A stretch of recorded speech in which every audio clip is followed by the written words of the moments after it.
No último dia antes do recesso do Supremo Tribunal Federal, o ministro Marco Aurélio Mello mandou soltar todos os presos com condenações em segunda instância da Justiça que ainda tenham recursos pendentes em tribunais superiores. A decisão liminar poderia atingir mais de 150 mil presos. Já era noite quando o presidente do Supremo, o ministro Dias Toffoli, atendeu ao pedido da Procuradora-Geral da República, Raquel Dodge, e derrubou a decisão. O ministro Marco Aurélio Mello atendeu a um pedido do Partido Comunista do Brasil. A decisão era provisória. Na ação, o PCdoB argumentou que a prisão só pode ocorrer após o trânsito em julgado, ou seja, depois de serem esgotados todos os recursos. Desde 2016, o Supremo entende que é possível a prisão após condenação em segunda instância, mas o ministro Marco Aurélio Mello acatou os argumentos da ação.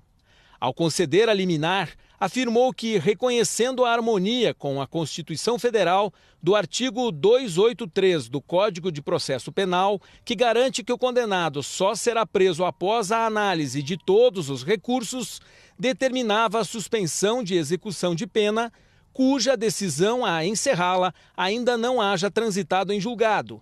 Na decisão, Marco Aurélio argumentou que, ao tomar posse no Supremo há 28 anos, jurou cumprir a Constituição, observar as leis do país e não a se curvar a pronunciamento que, segundo ele, não tem efeito vinculante. Na avaliação do ministro, as decisões que permitiram prender até agora condenados em segunda instância foram decisões provisórias, que ainda precisam ser confirmadas pelo plenário.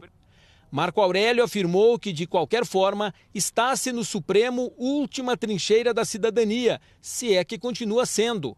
Disse também que, enquanto cabe recurso, não se pode antecipar a culpa para além dos limites expressos na lei maior, quando o próprio processo criminal é afastado do controle do Supremo.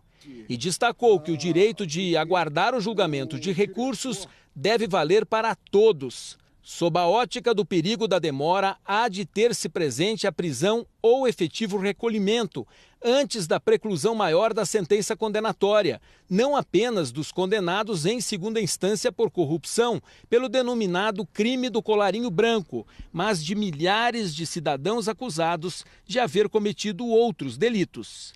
A liminar do ministro Marco Aurélio poderia atingir 169 mil presos que cumprem pena em condenação em segunda instância. Eles representam 23% dos 706 mil presos do país.